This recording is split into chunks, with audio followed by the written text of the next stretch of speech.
श्री स्वामी समर्थ. जय जय स्वामी समर्थ. ओम ऐं ह्रीं क्लीं चामुंडाय विच्छे. नमस्कार मंडळी, मी प्रदीप कुलकर्णी. आश्विन शुद्ध दशमी म्हणजेच विजयादशमी, दसरा, नवरात्रीची सांगता. या दिवशी आपल्याला आपल्या घरामध्ये कुळधर्म, कुळाचार, घटाचं विसर्जन, आपल्या देवीला अभिषेक करायचा असतो, सरस्वती मातेचं पूजन करायचं असतं, अपराजिता पूजन करावं लागतं, शमीपूजन, आपट्याच्या पानांचं पूजन, शस्त्रपूजा इत्यादी सर्व विधी आपल्याला शास्त्रोक्त पद्धतीनं दसऱ्याच्या दिवशी करायचे आहेत. तसंच 3.5 मुहूर्तापैकी एक असलेल्या दसऱ्याच्या दिवशी जर आपण एखाद्या नवीन कामाला सुरुवात केली, त्यामध्ये आपल्याला 100% यश मिळणार. नवीन वास्तू, नवीन एखादा व्यवसाय, वाहन खरेदी, सोने खरेदी, वास्तू खरेदी किंवा आपल्याला जर बुकिंग करायचं असेल, यासाठी 2024 सालचा दसऱ्याचा विजय मुहूर्त कोणता, दसऱ्याची शास्त्रोक्त पूजा कशी करावी, या दिवशी नेमकं काय करावं, कोणती आध्यात्मिक सेवा करावी, कोणते स्तोत्र मंत्र पठण करावे, हीच माहिती आपण आजच्या व्हिडिओत बघणार आहोत.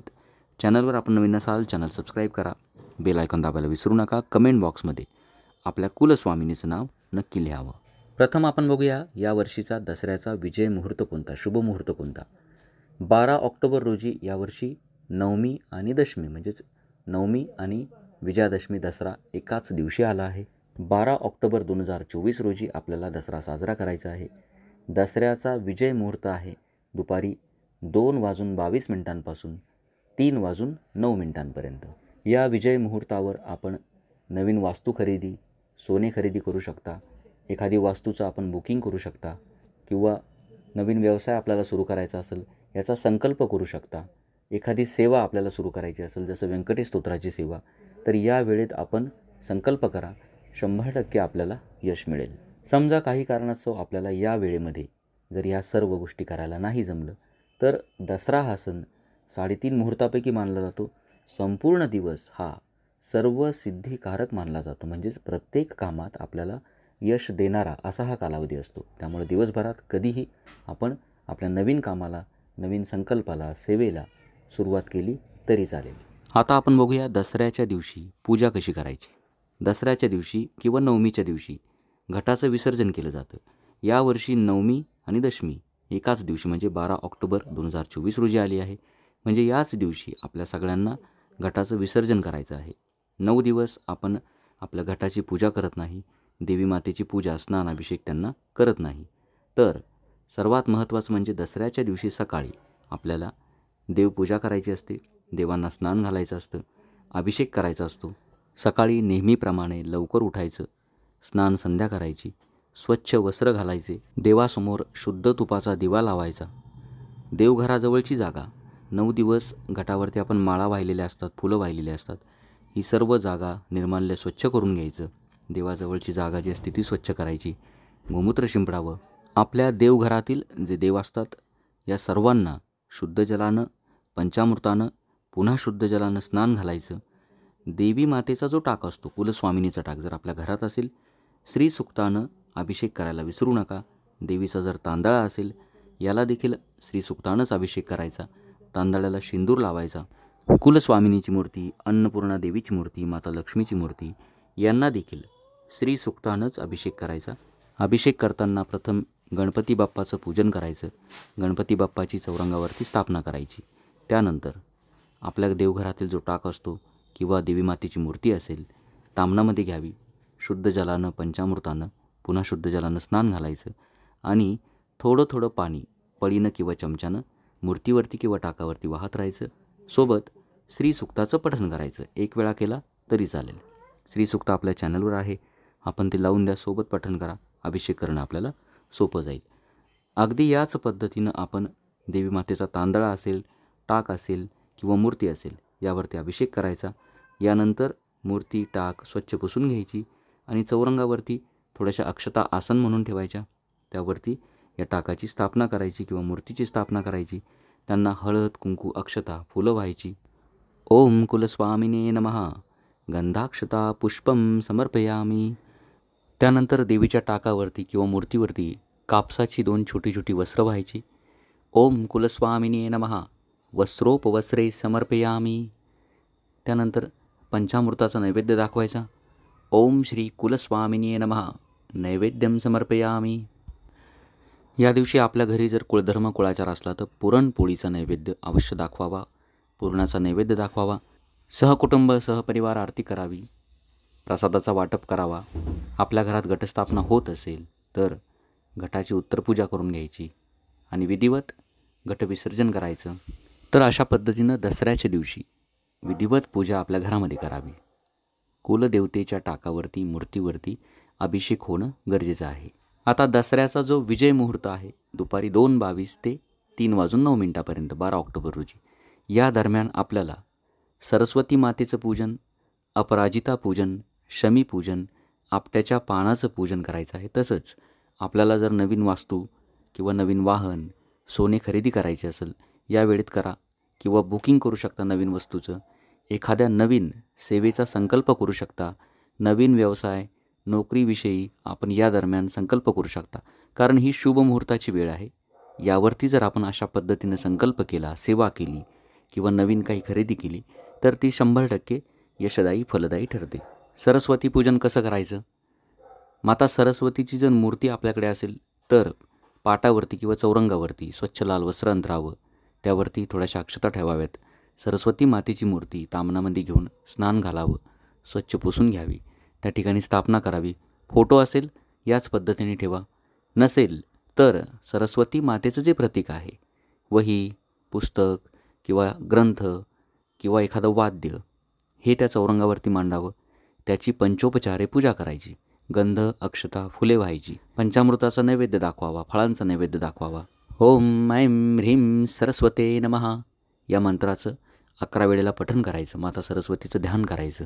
आपल्या घरातील लहान मुलांच्या शैक्षणिक प्रगतीसाठी, त्यांच्या बौद्धिक विकासासाठी दसऱ्याच्या दिवशी सरस्वती पूजा अवश्य करावी. त्यानंतर शमी पूजन. दसऱ्याच्या दिवशी शमीच्या झाडाची पूजा करणं अत्यंत फलदायी मानलं आहे. आपल्या जवळपास कुठंही शमीचं झाड असेल त्या ठिकाणी जाऊन या झाडाची पूजा करायची. शमीच्या झाडाची पूजा दसऱ्याच्या दिवशी जर केली तर आपल्या पापांचा नाश होतो. त्यानंतर दसऱ्याच्या दिवशी अपराजिता देवीचं पूजन केलं जातं. शमीच्या झाडाच्या खालीच अपराजिता देवीचं स्मरण करून पूजा करावी. आपल्याला जर जवळपास शमीचं झाड नसेल तर अपराजिता देवीचं पूजन आपण आपल्या घरात करू शकतो. आपल्या देवघराजवळच ज्या ठिकाणी आपण सरस्वती मातेची पूजा मांडली असेल त्याच चौरंगावरती थोड्याशा अक्षता ठेवायच्या. चौरंगावरती अष्टदल जर काढता आलं तांदळाचं तर अवश्य काढा आणि त्यावरती ही सुपारी ठेवायची. मातेचं प्रतीक म्हणून एखादी सुपारी घ्या, तामणामध्ये घेऊन तिला शुद्ध जलानं पंचामृतानं स्नान घालायचं. अपराजिता देवीचं स्मरण करायचं. अपराजिता पूजन या दिवशी जर केलं तर आपल्याला शत्रुपीडा कधीच राहणार नाही. प्रत्येक कामात आपल्याला यश मिळेल. नोकरी व्यवसायाच्या ठिकाणी काही अडीअडचणी असतील त्या देखील दूर होतील. सुपारी तामणामध्ये घेऊन स्नान घालायचं, स्वच्छ पुसून घ्यायची आणि चौरंगावरती थोडेसे तांदूळ आसन म्हणून ठेवायचे. त्या ठिकाणी अपराजिता देवीची म्हणजेच या सुपारीची स्थापना करायची. पंचोपचारे पूजा करा. हळद, कुंकू, अक्षता, फुलं व्हायची. पुढील मंत्र म्हणायचा, ओम अपराजिताय नमः. 11 वेळा 21 वेळा मनोभावे याचं पठण करायचं. ही पूजा देखील आपण विजय मुहूर्तावर करण्याचा प्रयत्न करा.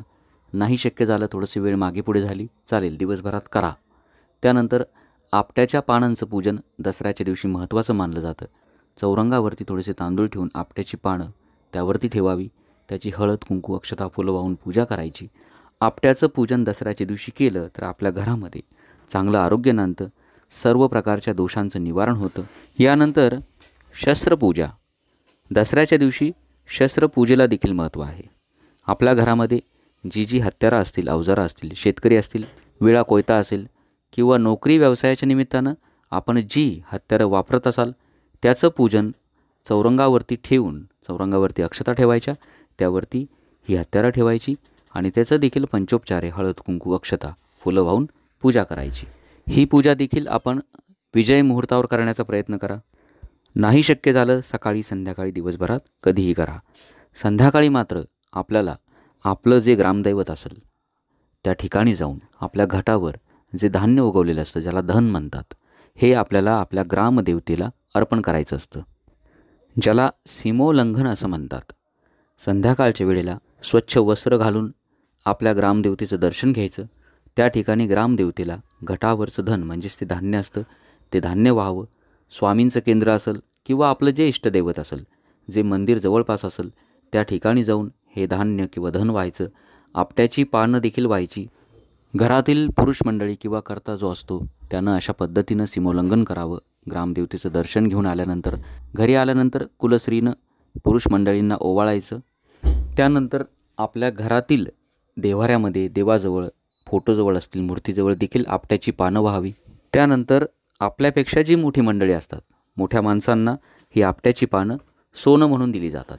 या आपल्या हिंदू संस्कृतीमध्ये, सनातन संस्कृतीमध्ये ज्या रूढी परंपरा आहेत या आपल्याला जपायच्या आहेत, पुढे न्यायच्या आहेत. आपल्या लहान मुलांना देखील व्यवस्थित सांगा आणि याच पद्धतीनं या रूढी परंपरांचं अभिमानानं पालन करा. ज्यांनी नवरात्रामध्ये उपवास केले असतील 9मीपर्यंत, त्यांनी याच दिवशी, 9मी आणि दशमी एकाच दिवशी आलेले आहे, त्यामुळं 12 ऑक्टोबर रोजी आपली दुपारची पूजा झाल्यानंतर उपवास सोडावे. ज्यांना शक्य असेल या उपवासाच्या पारणानिमित्त किंवा उद्यापनानिमित्त आपण एखादी सवाष्ण जीव घालावी, तिची ओटी भरावी, तिचा मान सन्मान करावा. दुर्गा सप्तशतीचे पाठ जर आपण केले असतील तर या दिवशी शक्य झाल्यास हवन करा. समजा दुर्गा सप्तशती पाठाचं हवन शक्य नसेल तर नवारणव मंत्र ओम ऐं ह्रीं क्लीं चामुंडाय विचे या मंत्राची पठण करून आहुती द्यायची, शुद्ध तुपाची आहुती द्यायची. हवनाचा व्हिडिओ आहे, आपण तो बघून हवन करा. जे जे शक्य होईल ती सेवा या दिवशी आपण अवश्य करावी. दसऱ्याच्या दिवशी आपल्याला एक प्रभावी उपाय करायचा आहे. आपल्या जवळपास स्वामी महाराजांचा मठ असेल किंवा केंद्र असेल त्या ठिकाणी जा, महाराजांचं दर्शन घ्यावं. आपट्याची पानं महाराजांना व्हायची. त्यातील 2.5 आपट्याची पानं आपल्या जवळ ठेवा, आपल्या पाकिटामध्ये ठेवा किंवा घरामध्ये ठेवा, तिजोरीत ठेवलं तरी चालेल. वर्षभर ही पानं सांभाळायची आणि पुढच्या वर्षी दसऱ्याला त्या पानांचं विसर्जन करून नवीन पानं अशाच पद्धतीनं महाराजांना व्हायची. समजा जवळपास केंद्र नसेल, आपल्या घरामध्ये महाराजांचा फोटो असेल त्या ठिकाणी व्हावीत आणि त्यातील 2.5 पानं वर्षभर आपण आपल्याजवळ ठेवा. नक्कीच आपल्याला आपल्या ज्या आर्थिक अडचणी आहेत त्या कमी होतील. कर्ज झालं असेल कमी होईल. आपली जी आवक आहे त्याचे मार्ग वाढतील. करून बघा. हा अतिशय प्रभावी उपाय आहे, मी स्वतः केलेला आहे. तसंच मगाशी मी सांगितल्याप्रमाणे दसरा हा 3.5 मुहूर्तापैकी एक आहे, विजय मुहूर्त मानला जातो. या दिवशी आपली आध्यात्मिक प्रगती आपण साधू शकता. विविध प्रकारच्या देवीच्या सेवा करून. कुठल्या सेवा करायच्या, कोणती स्तोत्र मंत्र पठण करायची ते आपण आता बघूया. या दिवशी सोने खरेदीला महत्त्व असतं. सोने वाढवणारा हा दिवस आहे, म्हणून कनकधारा स्तोत्राचे 11 पाठ या दिवशी आपण अवश्य करा. आपल्या चॅनलवरती व्हिडिओ आहे, तो व्हिडिओ लावून द्या, सोबत ऐकून पठण करा. कनकधारा स्तोत्राचे 11 पाठाचं पठण या दिवशी आपण अवश्य करावं. नक्कीच आपली आर्थिक परिस्थिती पुढच्या दसऱ्यापर्यंत सुधारेल. त्यानंतर महालक्ष्मी अष्टकाचे 11 पाठ करावेत. त्याचा देखील 11 पाठाचा व्हिडिओ आपल्या चॅनलवर आहे, सोबत पठण करा. श्री सुक्ताचं 11 पाठाचं पठण करू शकता. या व्यतिरिक्त विष्णू सहस्रनाम किंवा रामरक्षा या दिवशी पठण करावी. ओम नमो भगवते वासुदेवाय भगवान विष्णूंचा मंत्र, माता लक्ष्मीचा ओम श्रीं नमः बीज मंत्र, ओम ऐं ह्रीं क्लीं चामुंडाय विचे हा नवारणव मंत्र, स्वामींचा श्री स्वामी समर्थ हा षडाक्षरी मंत्र, कालभैरव अष्टक स्तोत्र इत्यादी आपण या दिवशी अवश्य पठण करावं. सेवा आपण कितीही केली तरी ती कमीच आहे, मात्र ती मनोभावे झाली पाहिजे. म्हणून जेवढं आपल्याला शक्य होईल सकाळी, दुपारी, संध्याकाळी मिळेल तेवढ्या वेळेमध्ये आपण ही सेवा अवश्य करावी. फक्त मनोभावे करा, एकाग्रतेने करा. आई जगदंबेच्या, रेणुका मातेच्या कृपेनं, आपल्या कुलस्वामिनीच्या कृपेनं आपल्या जीवनातील समस्यांचं देखील निवारण व्हावं, आपल्या मनोकामना पूर्ण व्हाव्यात हीच मातेच्या चरणी मी प्रार्थना करतो, स्वामींच्या चरणी प्रार्थना करतो. माहिती जर आपल्याला आवडली असेल जास्तीत जास्त देवी भक्तांपर्यंत, सेवेकऱ्यांपर्यंत पोहोचवा. शंका असतील नक्की विचारा. दीपावलीतील व्हिडिओसाठी हे चॅनल सबस्क्राईब करा. श्री स्वामी समर्थ. जय जय स्वामी समर्थ. ओम रेणुकाय नमः.